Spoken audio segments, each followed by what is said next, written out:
কুষ্টিয়ার ৬টি উপজেলায় আমন চাষের লক্ষ্যমাত্রা নির্ধারণ করা হয়েছে এবং চলতি আমন মৌসুমে কুষ্টিয়া জেলার ৬টি উপজেলায় প্রায় ৮০,০০০ হেক্টর জমিতে আমন চাষের এই লক্ষ্যমাত্রাটি নির্ধারণ করেছে সেখানকার কৃষি বিভাগ।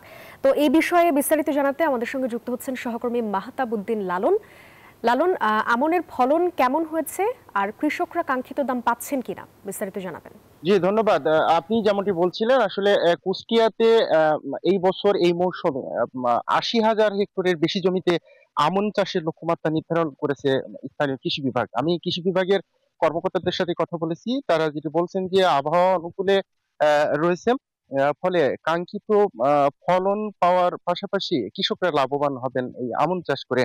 যদিও আসলে অতিবৃষ্টি এবং বন্যায় কিছু ক্ষেত নষ্ট হয়েছে।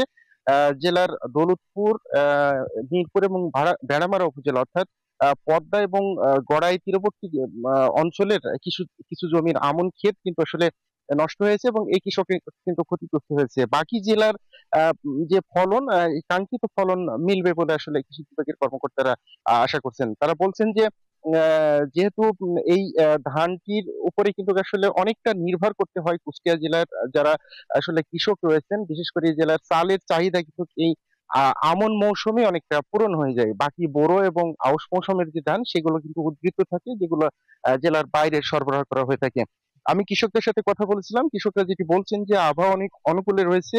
আগাম জাতের কিছু আমন ইতিমধ্যে কিন্তু কাটা শুরু করেছেন কৃষকরা এবং তারা বলছেন যে এই কাঙ্ক্ষিত আসলে তাদের যে ফলন তারা আশা করছেন সেটি কিন্তু তারা আসলে পাবেন এবং তারা আশা করছেন যে বর্তমান ধানের যে দাম সেই দাম কিন্তু আসলে পর্যাপ্ত রয়েছে এবং তারা আসলে কাঙ্ক্ষিত দাম তাদের মিলবে বলে তারা প্রত্যাশা করছেন। তো এই ছিল কুষ্টিয়ার আমন চাষ নিয়ে আমার কাছ থেকে সর্বশেষ।